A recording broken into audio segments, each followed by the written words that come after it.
Hello and welcome to The Dark Roast. I'm Donna Stroll and I'm here with the always lovely and talented Rose Short. And today's topic is going to be about tool overload and how it could be basically killing your productivity. Because the one thing that people don't really think about is how many tools they have. So if your business is starting to feel harder than it should, it really might not be you. It could be the fact that you have every tool known to man on your system, right? It's sort of like the too many tabs open in your life. And the truth is, you might even be paying for tools that you don't use. It's like all those subscriptions that you buy, and all of a sudden it seemed like a good idea at the time. And then along the way, you just have more tools that you could possibly use. You're trying to connect everything, and you've got some that you're paying for that are just draining you. And that's really not the purpose of it, right? The tools are supposed to be there to help you, so. For sure. The average companies are using 90 plus marketing tools in 2026, right? Which is a lot. That's marketing teams as well, right? That's not single people. High performing stacks, though, are really only using about 8 to 15 core tools. And I know it's like every new AI tool rolls out, everyone's like, oh, what do we think? How are we using it? Here's my checklist, But realistically, over about 15,000 marketing tools exist globally. And 70% of those now include AI features. So that's a lot. So if you're anti-AI, you're probably getting really overwhelmed as well. Yeah. But you think about it, we've got tools for email, we've got tools for funnels, for analytics, for content, for repurposing content, for AI in general, either chatbots or whatever it may be, not even going into AI to help you with copyright and things like that. And a lot of them don't talk to each other, right? A lot of them are not designed to be integration friendly because everyone's trying to make top dollar for their product. So now you're doing the manual work just to keep your automations running, which does not make sense at all, right? If you're having to go back and redo a bunch of stuff because your programs aren't talking to each other, you're definitely using the wrong programs. So more tools does not necessarily equal more success. It typically equals more chaos, right? We've confused access to the programs with progress.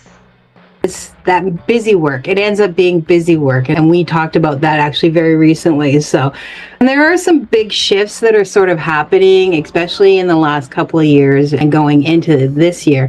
Consolidation is what's actually becoming the thing. Businesses are actively starting to cut tools and vendors and going for all-in-one platforms. Do you remember? I remember when Hootsuite first came out, and it was a big deal because you could post across multiple platforms in one place instead of having to schedule it here. And we're sort of moving back to that because we did start to get to the piecemeal. Well, this can do this and this can do that and all those things.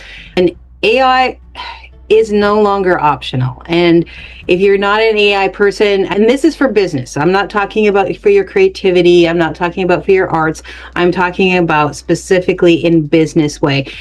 It's now infrastructure. It's not really a bonus feature anymore. And tools are merging. So your copy, your SEO, and your analytics are all coming into one place. And they're utilizing AI to do that, to make sure that they can overview. And so this isn't so much about your content as it is following up and those tools to monitor and KPI and all that stuff. And integration matters. Right? It matters more than features. So when you're looking at those tools, they're now looking at can they talk together? Can this work with that? Because it's all about trying to consolidate and take back that time that we've been losing product by product, tool by tool. And simplicity is starting to give you a competitive advantage. It's always like that. Something balloons and then we have to bring it back down to size to make it more manageable. And this is no different. As we become more online, as our businesses grow, we start to balloon with all these different tools, these different applications, because we have to have them. And then the goal is to then again bring it back down. And the companies that create all these tools are starting to recognize that as well, that people are leaving because it doesn't work with this and that, so I no longer need this. Because if you're spending more time maintaining tools than growing your business, then again, it's wasted time, and that's not what you're there for. You put the money in to build a business, to get the money out, not to just spend all your time paying for all these one-off tools and then having to try and make them talk to each other. This isn't the parent trap. So for real. But the balloon effect can really leave a lot of people feeling overwhelmed as well, right? Because now you have things like tool overlap, where you have 3 tools that are basically doing the same thing, but maybe you're utilizing them all just a little bit differently. But really look at it and do you need all 3, or will just the one do?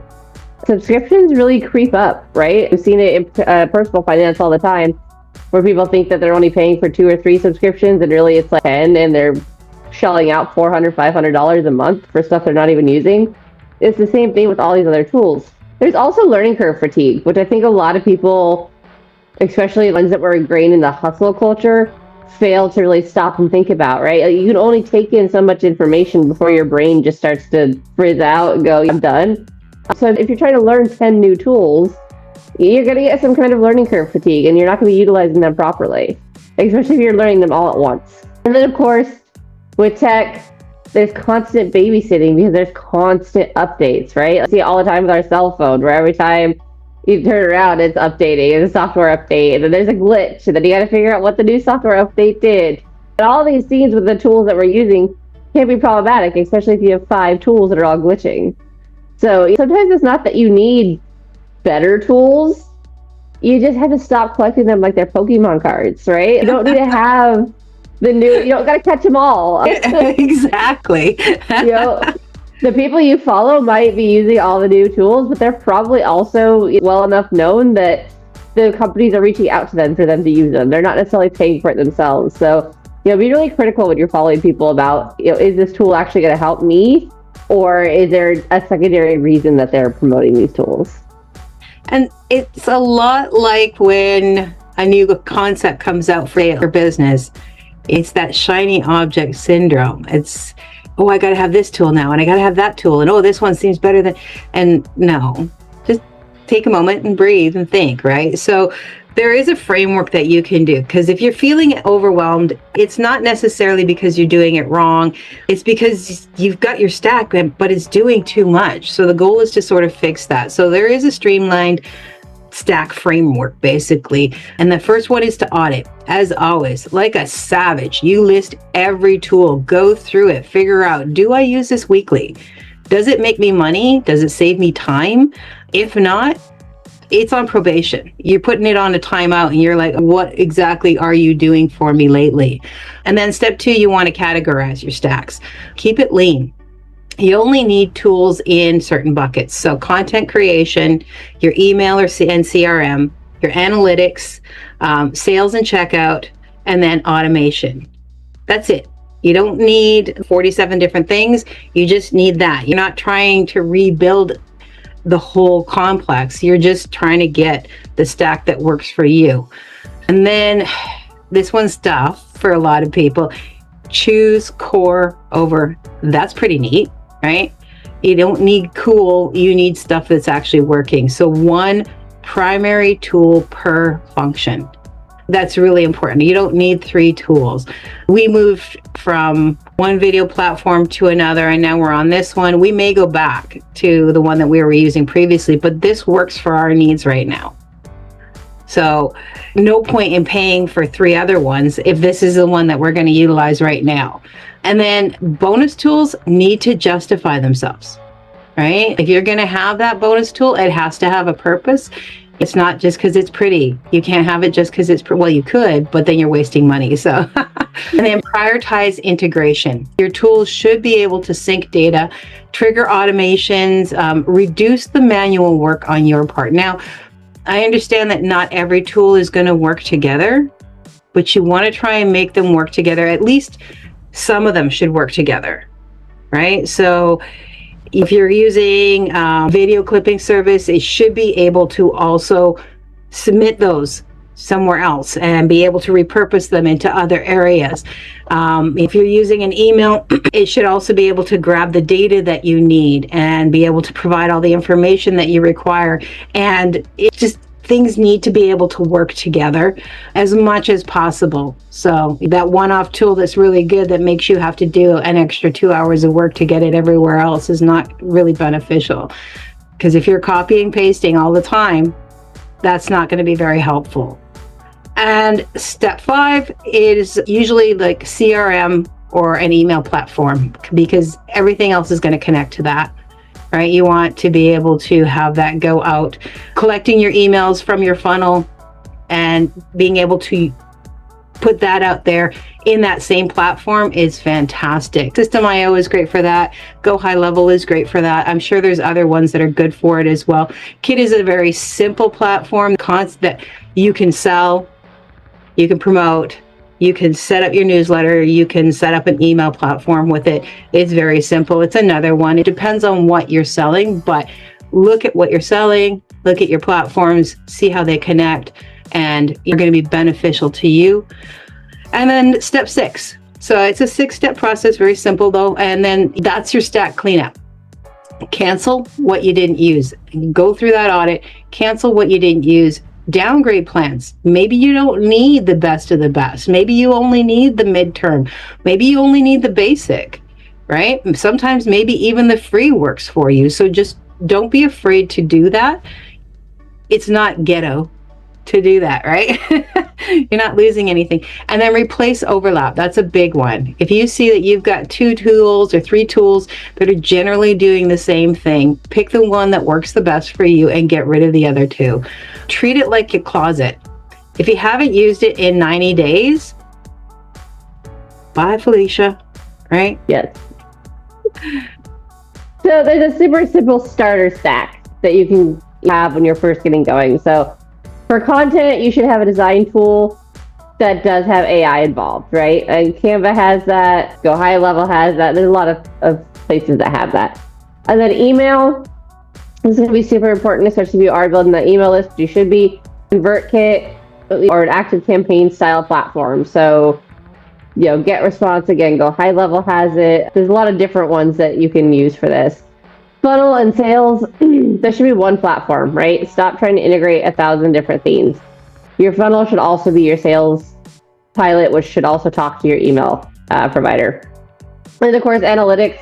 Google Analytics is pretty much integrated into everything, so that you shouldn't have too much of a problem with that, or at least make sure that whatever you're using has some kind of simple dashboard so that you can open it up and see. Metrical's another good one than everything, so. And a lot of them are seeing the benefit of being able to connect to everything, which is nice.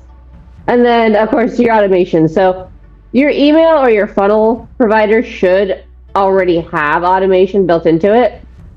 But if you're finding that it's not quite doing it, Zapier is a really, really well-known secondary automation tool. But again, it should be built into whatever you're using already. But you should really be trying to keep it under 5 to 10 tools in total, right? You shouldn't need a whole lot more than that. And if you're doing a whole lot more than that, I would really look at how much each of those tools costs. Because maybe you're doing it because you think it's cheaper, but oftentimes those will add up to the price of a single all-in-one. So make sure when you're doing your audit, you're checking that as well. And I think we get sort of sucked in by the smaller price points of the one-offs. It's the same with your TV. If you're a TV watcher and you're buying all these subscriptions, and then you realize, you know what, I'm paying just as much as if I just got the big package, and I'd actually save money if I just bought the big package and it gave me all these things. And because we add on, we don't realize, well, that's not that bad, so I'll just add that on, and I'll just add that. No, that's why you need to constantly just sort of take a look. And even if you do it, say, once every 3 months or once every 6 months, just look and do that audit and say, I've got all these tools. Which ones am I using? Which ones have I not used in the last 3 months? Is it really beneficial to me, or did I just think it was super cool and I needed it, right? And as always with everything, there's a mind shift, right? You got that mindset. You got to think about it. Tools don't scale your business. The goal is they're supposed to help you. So it's systems that scale your business. And the systems are the things that you put in place. The tools are just to help you get there. Tools should support your workflow and not become your workflow. And I think that's the big thing is that we get confused with, right? Got all these. I used to tell real estate agents the best CRM is the one you're going to use. So for you, if that's an Excel spreadsheet, cool, go for it. So just don't compare your stack to everyone else's. Make sure it works for you. I think that people forget that all the time because we feel like we have to have, right? That FOMO thing works on salespeople too, right? It works on us as much as it works on our customers or our clients. We get this idea that we have to have in order to be legitimate, and that's not necessarily true. You just need what works for you, and what works for you means that it also gives you the time back that you need, because we're big proponents of having that time, right? That's the whole point of getting into this, is to eventually reclaim that time that belongs to you. So the goal here is not to have the best stack, it's to have the one that you actually use. So if your business is starting to feel a lot heavier than it needs to be, then take a look at your tool stack and see what it is, because chances are you don't actually need another tool to sort it out. You need fewer, you just need to use them better. Yeah. And that is really that simple, right? So that is it, and that is all from us today, actually. It was quick, simple, clean up your closet. All right, everyone, have an excellent weekend, and we will see you next week. That's it from us. If this episode helped you, or at least entertained you, go ahead and like, subscribe, and share. We'll catch you next time.